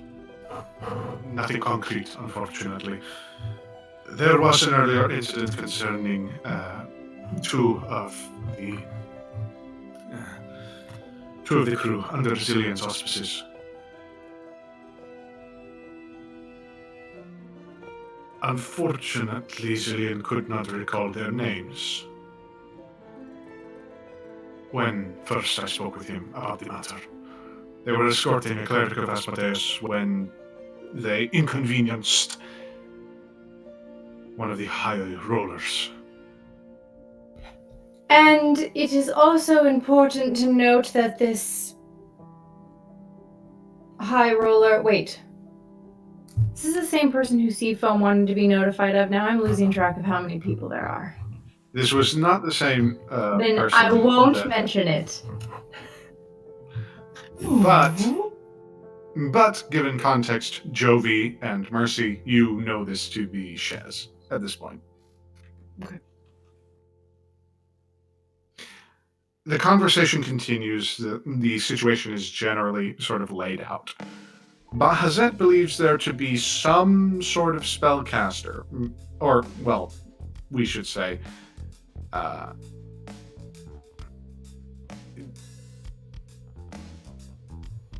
one amidst the many spellcasters inherent aboard the Final Rites, who is aiding and abetting individuals who are basically trying to spy on the operations of the Rites.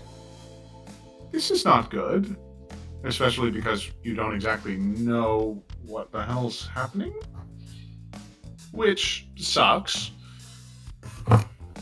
But as these events are described, nowhere. I'd like you to roll a history check.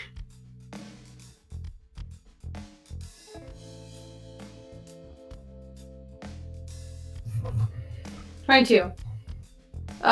21. 23. I don't know how to count. I don't know how to count. It's okay. We forgive and forget as we move on. 23. So, That's my final answer. we shall go with highest number, yes. So.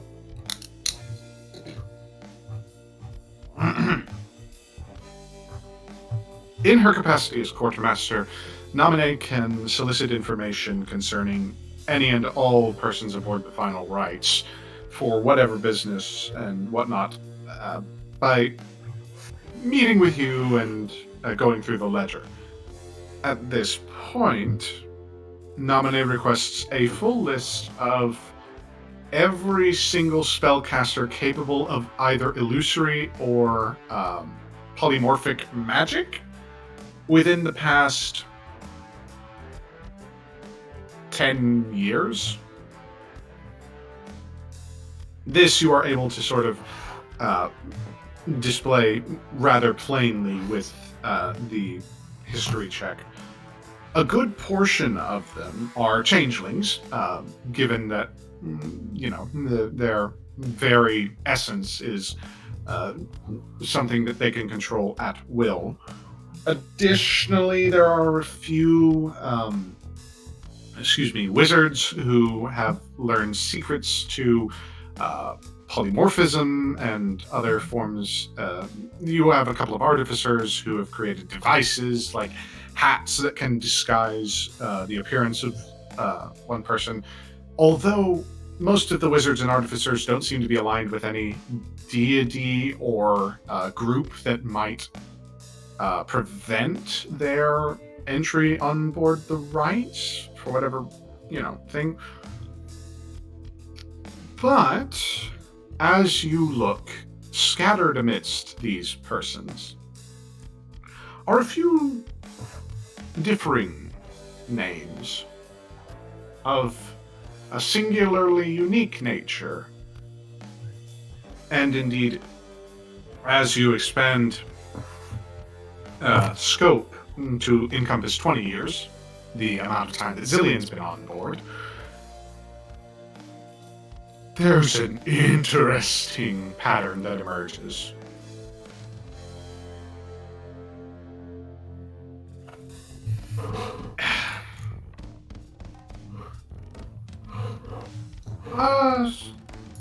Over the past couple of decades, there have been a few allowances for certain demon lords to, shall we say, have some of their advocates be supplanted amidst the high rollers.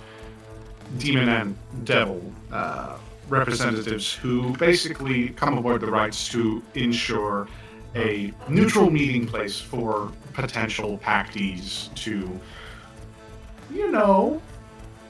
gain ultimate power at the expense of their soul or something like that. One of the more recent, shall we say, parties who was given this privilege, again only very recently,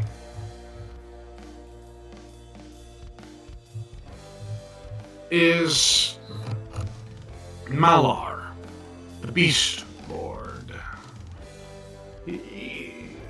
The black-blooded one, the Stalker, Render, etc., etc. He's got a whole lot of titles. Malar is a hunter, and which is more, he's also affiliated with lycanthropes and other sort of predators. Hunters of a sort. And while it makes sense, there are a few rangers who are admitted as high rollers. More recently, they have shifted to clerics, to sorcerers, to persons skilled in the ways of arcana.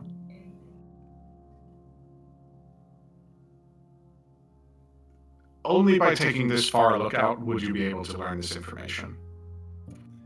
So basically, the ledger is chock full of this one prime suspect, Malar, and his faithful, being perhaps interested in what's going on aboard the Final Rites.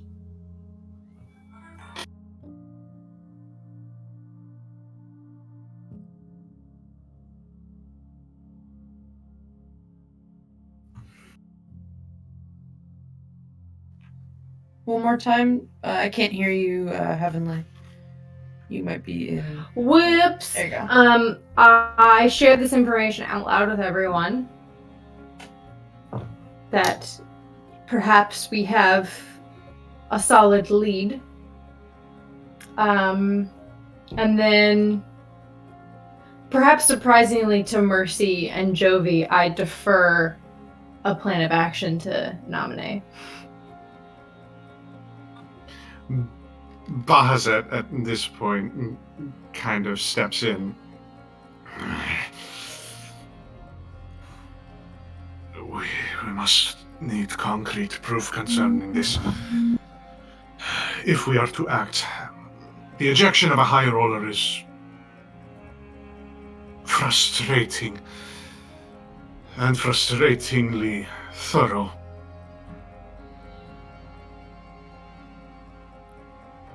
Whoever it was that was disguised must be found, or the individual who was disguising them. We shall start with the high roller of Malar. I have a long night ahead of me. He kind of breathes out and breathes back in. Hey, I don't think any of us are really gonna be sleeping easy until... No, we will not. Especially since you will be accompanying me. Well, I assume that much. You are my boss and everything. As this does not concern concierge, I would unfortunately request that you adjourn from our present proceedings. He turns Understood. to Jovi, but Nominee at this point raises a hand. Considering you are our only witness to the individual, at least in mannerism, if not in form, I believe some form of arrangement could be reached. You did, after all, a great service to the final rites. Just trying to help. Hey, Jovi does that every day. Of course. Oh, Raphael would scold me. Would it be possible for me to inform Hamish really quickly beforehand? Of course. Then I should go do that. It's sort of awkwardly shuffling out of the room. Kata at this point kind of pops up behind Mercy. So I don't have to be involved in any of this, right? Yeah, you do. No, I don't. Yeah, you do. Yeah. You Don't- have I like think you're all of quite the involved. information. Really don't. I look at Nominee and say, "This guy, he knows everything." Insight check, real quick. Mercy seems very confident in that, though. Yeah. Nominee's more confident that he really doesn't. But nonetheless, Nominee sort of looks to Bahazet. Bahazet looks to Nominee, looks to Kata, looks to Mercy. He can join our squad for the evening, Bahazet. He can shoot fireballs.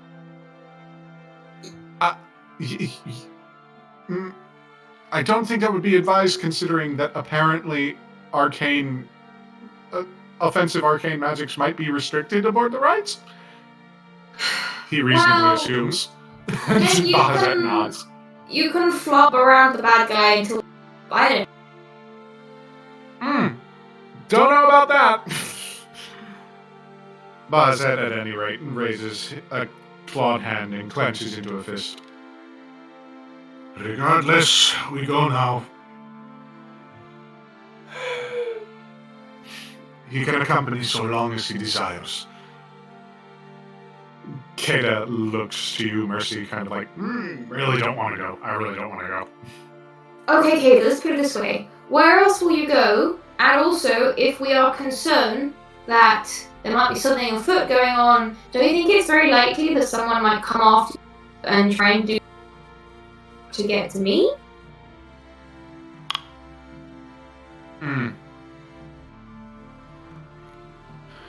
I'd rather just know where you are, okay? Just being serious for one moment. You know, just got you back. Kinda wanna keep tabs, make sure you're not getting killed off by any crazy beast demon, devil. I don't know anymore. Sure, yeah. I'll stick around, yeah.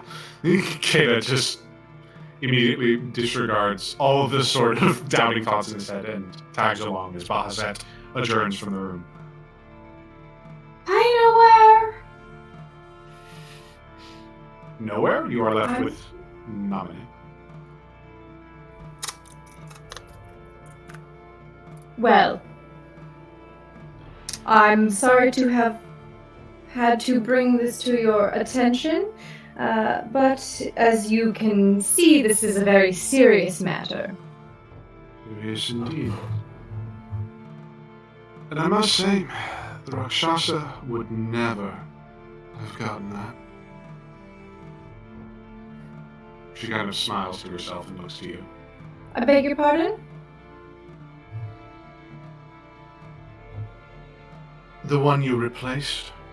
Or have you forgotten the circumstances by which you arrived in our service?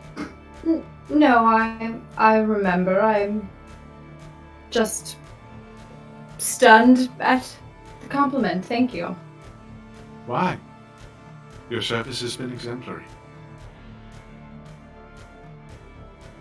Well, This is a large ship with many moving parts. I only wish to make it easy for others to navigate the stream. Make it easier and find the rest on the list. The higher up is of some concern, but if there are any who have stuck around, might be worth doing some digging. Of course. I will keep you updated if I find anything pertinent as our investigation continues. A saint, truly. Namine nods and adjourns from your presence, leaving you alone with the ledger. I need you to roll a perception check.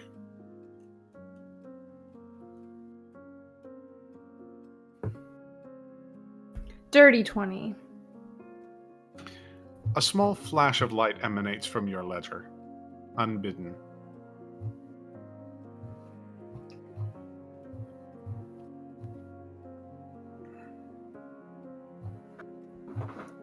An alteration has been made. An alteration has been made. Under the particular entry of Mercy.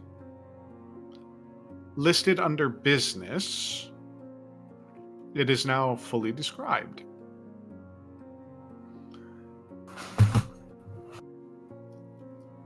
Ensure the operation and continued maintenance of the rites, in reference to the final rites,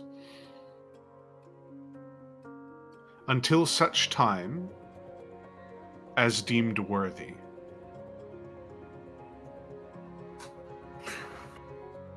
That was not there before.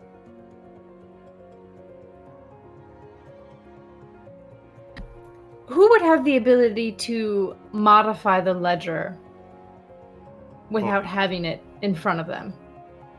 Only a sponsor. Please tell me she did that. Just involuntary. And with that last hurrah, we'll go ahead and end this session, setting up a few interesting little tidbits for the future. All right. So good to be at full capacity yet again. We send many, many healthy wishes, healthy regards to Mustang, Shez, who was unable to make it this session. Hopefully will be at literal full capacity next session, which is going to be next week.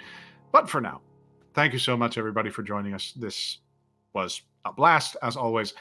I am Jason Catrone, at JustJasonPlease on Twitter. You can find a pinned tweet there that tells you wherever I am at any one point in time. Please follow me. If you enjoyed, if you didn't enjoy, you could still follow me, if you want. I mean, that's like a thing you can do. At any rate, I thank you, everybody, so much for watching, and I throw it to our fantabulous cast. Of course, I must say 1,000 times thank you to Heavenly for coming aboard. So good to have you back. So good to have Nowhere in the group dynamics as well. Tell the people, who you are, where you're going, what you're doing, all that good stuff. You can find me on Twitter at that is my real name, THT that, and you can find me everywhere. I'm always wherever you are, just watching and listening, and everyone's faces when I said that. Everyone quietly turns around to look over their shoulder despite the webcams. She doesn't appear on camera feeds. How it works. You've welcomed me into your home, and now you can't get me out. I'm a techno ghost. You can't see astral projection on a webcam. Everyone knows that. Yeah, find me on Twitter. That's where I post all of my stuff. And also I'm here on the We Are Nerdsmith Network. I do a podcast called Monster Crush, and we'll have a new episode up next Wednesday. But find me on Twitter if that's the easiest way to keep up with everything I do. All right, fantastic. So good to have you here again after such a long time. Good to have you back. We must now throw it over to Rachel. Mercy. Whoa. Just Yeah. about caught it. Catch, man, Whoa. across the pond and everything. Anyway, Wow, after all that excitement. Yeah, I'm Rachel. Today was a blast. I'm really looking forward to seeing what absolute we're getting into. Can't wait. You can find me on all of the social media with the handle @Talanir. You can find me doing Dungeons and Dragons or tabletop RPG inspired artwork on my stream, which I have my own Twitch channel, same name @Talanir. Which I did a bit earlier today and will be doing again on Thursday. Tomorrow you can find me on the Scraticus Academy network, again with the lovely Heaven, as I run Heroes of Redwall, a ongoing campaign set in the world of the Brian Jacques name, which is super good fun. I'm looking forward to that. But yeah, that's pretty much me. Next week. all right, Tay. And then we have Angela. My name is... Oh, go ahead. We cannot help but introduce our lovely, lovely director and third player. Go ahead. Hi, I'm Angela. It's a pleasure to be back in the player's seat, though I did have fun DMing the other days. And you can find me at darling_gypsum or tonight on Shenanigans here on Nerdsmith at 7 p.m. Pacific. I believe we will be playing Monster of the Week, our secondary campaign, A Taste of Paradise. Rather than our normal D&D game. But we're all still very fun and have a lot of good times with it. Spooky, scary times for October. It's very appropriate. So please come join us. All right. And as always, we thank Logan at Devious Muppet, who's running production right now, running back end. Just a wonderful, wonderful person. So thankful for all the effort and time.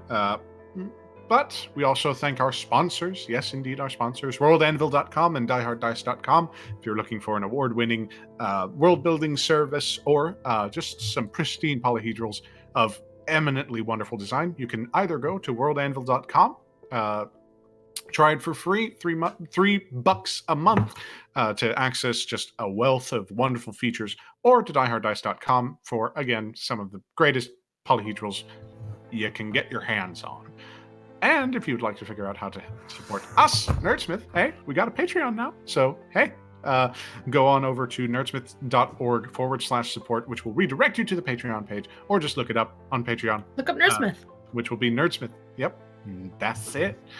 At any rate, if you're watching us on YouTube, hi. Hope to catch you live, 1 p.m. CST, 2 p.m. EST, every Tuesday until the end of recorded time. And yeah, for now, we say thank you so much for watching, and adios. Bye-bye.